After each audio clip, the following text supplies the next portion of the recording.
اللهم لا إله إلا أنت. أعوذ بالله من الشيطان الرجيم. بسم الله الرحمن الرحيم. اهدنا الصراط المستقيم.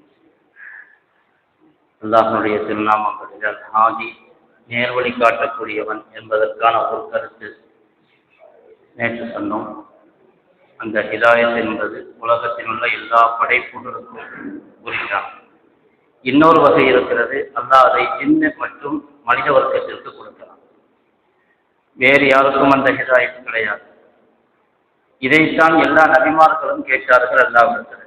இஹ்தின ஸிராத்தல் முஸ்தகீம் என்று ஒவ்வொரு தொழுகையிலும் ஒவ்வொரு ரக்காத்திலும் யா அல்லாஹ் நேரான பாதையை காட்டி அருள்வாயாக என்று துவா செய்கிறோம் என்றால் ஸல்லல்லாஹு அலைஹி வஸல்லம் அவர்களும் இந்த துவாவை செய்திருக்கிறார்கள். ஸல்லல்லாஹு அலைஹி வஸல்லம் அவர்கள் ஏற்கனவே ஹிதாயத்தில் தான் இருக்கிறார்கள். ஆனாலும் கூட ஹிதாயத்துக்கான துவா செய்கிறார்கள் என்றால் ஹிதாயத்திலே நிரந்தரமாக இருக்க வேண்டும் என்பதற்காக. ஹிதாயத் என்றால் என்ன? ஹிதாயத் இருந்தால் நம்ம பேரைக்கெல்லாம் ஹிதாயத்தில் தான் பேர் வச்சிருப்போம். அதுதான் நமக்கு ஹிதாயத்துல்லா ஹிதாயத்து. ஹிதாயா அப்படின்னு சொன்னா நேரு வழி. அல்லாஹ்வும் அல்லாஹ்வுடைய திருத்தூதர் ஸல்லல்லாஹு அலைஹி வஸல்லம் அவர்களும் காட்டி தந்த நேரு வழிக்கு தான் ஹிதாயத் சொல்றோம். அவர்கள் காட்டி தந்த வழியில் நடப்பது, அவர்கள் விலக்கியதை விட்டும் விலகி இருப்பது, பாவங்களை விட்டு விலகி இருப்பது, ஹராமான காரியங்களை விட்டு விலகி இருப்பது, அநியாயங்களை விட்டு விலகி இருப்பது, இதற்கு பெயர் தான் ஹிதாயத். அல்லாஹ் குர்ஆன்ல சொல்றான், "தாலிகல் கிதாபு லா ரைப ஃபீஹி ஹுதல் லில் முத்தகீன்." ஹிதாயத்துக்கான ஒரு கைடு இருக்குதுன்னு சொன்னா அது குர்ஆன். இந்த குர்ஆன் இருக்கிற இது முத்தகீன்களுக்கு, இறையச்சம் உள்ளவர்களுக்கு நேர்வழி காட்டும். அப்போ குர்ஆன் தான் ஹிதாயத்துக்கான கைடு, அதுதான் வழிகாட்டி. குர்ஆனில் என்ன சொல்லப்பட்டிருக்கிறதோ அதுதான் ஹிதாயத். இந்த ஹிதாயத்தை தேர்ந்தெடுப்பது மனிதனுடைய இஷ்டத்திலே இருக்கிறது. இஸ்லாத்தில் இருப்பவர் இருக்கிறார்கள், இஸ்லாத்திற்கு வெளியே உள்ளவர்களும் இருக்கிறார்கள். இஸ்லாத்திற்கு வந்த பிறகும் இஸ்லாத்தில் முழுமையாக இருப்பவர்களும் உண்டு, அரைகுறையாக இருப்பவர்களும் உண்டு. இஸ்லாத்தில் இருந்து கொண்டு கூட பாவங்கள் செய்வதும் உண்டு. இதுவெல்லாம் அவனுடைய இஷ்டத்திற்கு உட்பட்டது. ஹிதாயத்தை வல்லாளத்து வழிகேட்டையோ நேர்வழியையோ அல்லாஹ் யாரின் மீதும் திணிப்பதில்லை. மனிதன் தேர்ந்தெடுக்கிறான். இவன் நல்ல பாதையை தேர்ந்தெடுக்கிறானா கெட்ட பாதையை தேர்ந்தெடுக்கிறானா? மழை பொழிகிறது, பூரா ஊருக்கும் தான் பொழிகிறது. பாத்திரம் நேராக இருந்தால் தண்ணி அதில் வரும். பாத்திரம் கவிழ்க்கப்பட்டு வைத்திருந்தால் ஒரு சொட்டு தண்ணி கூட உள்ள விடாது. அதே மாதிரி தான் ஹிதாயத்து எங்கும் வியாபித்து இருக்கிறது.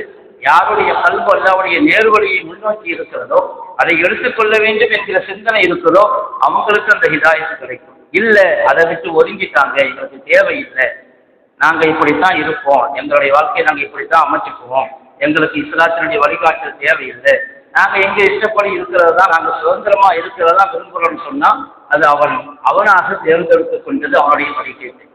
நேர்வழி அதே மாதிரி வழிகேடு என்பது மனிதனுடைய இஷ்டத்திற்கு உட்பட்டது. அல்லாஹ் குர்ஆனிலே சொல்வான், வஹதைனாஹுன் நஜ்தைன், நான் மனிதனுக்கு இரண்டு பாதையும் காட்டி கொடுத்திருக்கிறோம். ஒன்று சொர்க்கத்தினுடைய பாதை, இன்னொன்று நரகத்தினுடைய பாதை.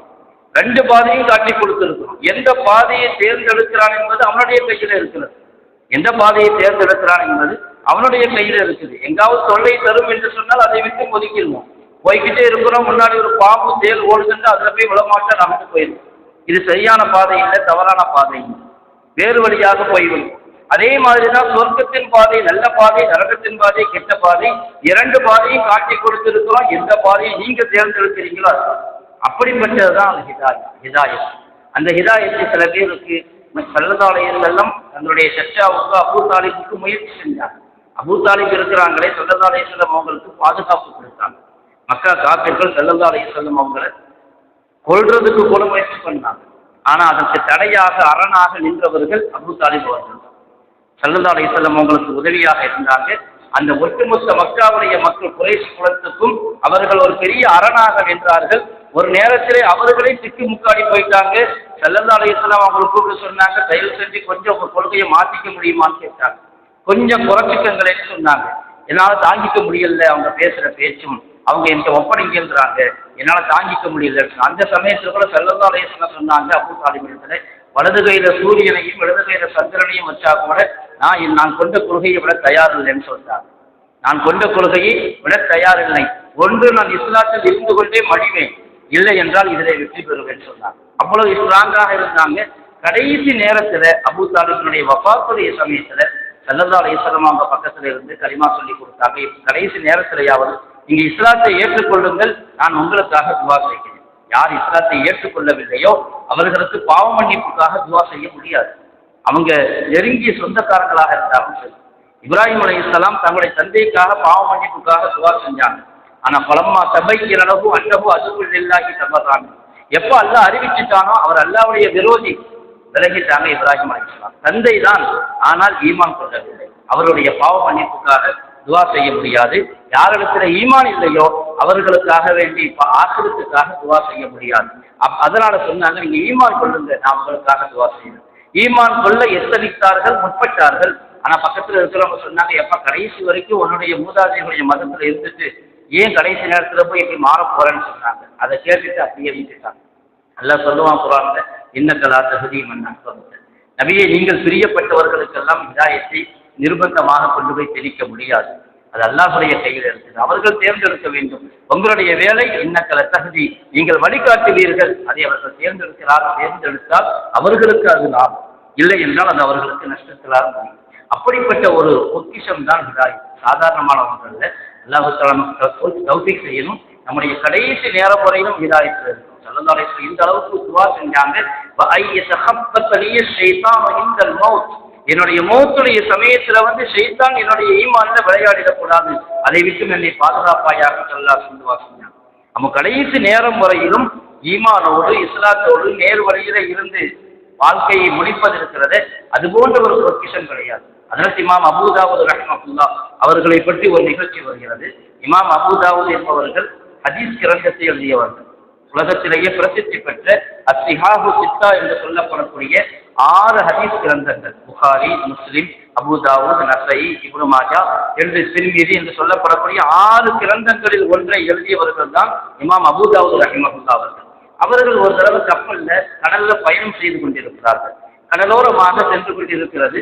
அந்த போகும் பொழுது அந்த பகுதியில் இருந்து அவருக்கு காதில் விழுகிறது. ஒருவர் தும்மி விட்டார். தும்மிட்டு அவர் அல்ஹம்துலில்லாஹ்னு சொன்னார். பொதுவா நமக்கு பல தடவை சொல்லி இருக்கிறோம், தும்முனா அல்ஹம்துலில்லாஹ்னு சொல்லணும், இது ஒரு சுன்னத். இப்ப அவர் சொன்னதுக்கு பிறகு அல்ஹம்துலில்லாஹ் சொன்னது நம்ம காதுல விழுந்துருச்சுன்னா நம்ம திருப்பி சொல்லணும், இரஹமுக்கல்லாஹ், அல்லாஹ் உங்களுக்கு ரஹ்மத் செய்வானாக அப்படின்னு நம்ம திருப்பி சொல்லணும். நம்ம இரஹமுக்கல்லாஹ் சொல்லிட்டா அவர் சொல்லணும், யஹ்தீக்குமுல்லாஹ், அல்லாஹ் உங்களுக்கு ஹிதாயத்தை கொடுப்பானாக. ஒரு தும்மல்ல 3 துவா வந்துடுச்சு. ஒன்னு அல்ஹம்துலில்லாஹ், இரஹமுக்கல்லாஹ், யஹ்தீக்குமுல்லாஹ். இப்ப இமாம் அபூதாவுத் ரஹ்மத்துல்லாஹ் போய் கொண்டிருக்கிறாங்க. ஒருத்தர் தும்முனாரு, அல்ஹம்துலில்லாஹ் சொன்னார். இப்ப இரஹமுக்கல்லாஹ் சொல்லணும், அதுக்குள்ள கப்பல் கொஞ்சம் முன்னாடி போயிடுச்சு. இப்ப என்ன செஞ்சாங்கன்னா, அவங்க ஒரு திருகம் கொடுத்து இன்னொரு சின்ன படகை வாடகைக்கு பிடிச்சாங்க. இன்னொரு சின்ன படகை வாடகைக்கு பிடிச்சி அந்த படகுல போய் அந்த நபர் பக்கத்துல போய் இரஹமுக்கல்லாஹ் அப்படின்னு சொல்லிட்டு அவர் யஹ்தீக்குமுல்லாஹ் துவா செஞ்சார். துவா செஞ்ச பிறகு மீண்டும் இந்த தொடர்ந்த பயணத்துக்கு சேர்ந்தாங்க. எல்லாரும் கேட்டாங்க, எதுக்காக வேண்டி இப்படி போறீங்கன்னு கேட்டாங்க. ஏன் இவ்வளவு திறமையை எடுத்துக்கொள்றீங்க? பயணத்தில் இவ்வளவு பெரிய மாற்றத்தை ஏற்படுத்துவது எல்லா நேரத்திலையும் ஒழுங்காக இருக்காது, சில சமயம் ஆபத்தில் கூட முடித்து விடலாமே, ஏன் இப்படி செய்றீங்க? அவர் சொன்னாரு, அல்ஹம்துலில்லாஹ் சொன்னாரு. இது ஒன்று இரஹமுக்கல்லாஹ் சொல்றது ஃபர்தோ வாஜிபோ கிடையாது, சுன்னத்தான ஒரு காரியம். அப்ப இமாம் அபூதாவுத் ரஹ்மத்துல்லாஹ் சொன்னாங்களாம், நான் போய் இரஹமுக்கல்லாஹ் சொல்லி அவர் யஹ்தீக்குமுல்லாஹ் சொல்லி இருக்கிறாரு, அல்லாஹ் அதன் மூலமாக அந்த துவாவின் மூலமாக இவருடைய வாழ்க்கையில் எனக்கு ஹிதாயத்தை கொடுத்துட்டா அது போல வேற ஒன்றும் கிடையாது. அப்படிப்பட்ட உயர்ந்த பொசிஷன் தான் ஹிதாயத். அந்த நிகழ்ச்சியில் கூட வரும், அன்றிரவு தூங்கினார்கள். அவ்வளவு பேருடைய கனவுலையும் அறிவிக்கப்பட்டதாம், அபூதாவுத் ஒரு திருகத்தை கொடுத்து ஹிதாயத்தை வாங்கி கொண்டார்கள். ஒரு திருகம் கொடுத்தாங்க, ஹிதாயத்தை கிடைச்சிருச்சு. அப்படிப்பட்ட உன்னதமான பொக்கிஷம். அந்த ஹிதாயத்து தான், நேர்வழி தான், அதை காட்டக்கூடியவன் தான் அல்லாஹ் ஆதி. நேர்வழி காட்டக்கூடியவன் அவன் நமக்கு அறிவித்து கொடுத்து கொண்டே இருக்கிறான். அதை எடுத்துக்கொள்வது, அதன்படி நடப்பது நம்முடைய பொறுப்பு. அல்லாஹ் தௌஃபீக் செய்தல்வானாக. எல்லா நிலைகளிலும் ஹிதாயத்தின் மீது இருந்து வாழ்க்கையின் இறுதி வரையிலும் ஈமான் ஹிதாயத்தில் இருக்கக்கூடிய பாக்கியத்தை கொடுத்தல்வானாக. வாக்கிரு தஅவானா அல்ஹம்துலில்லாஹ்.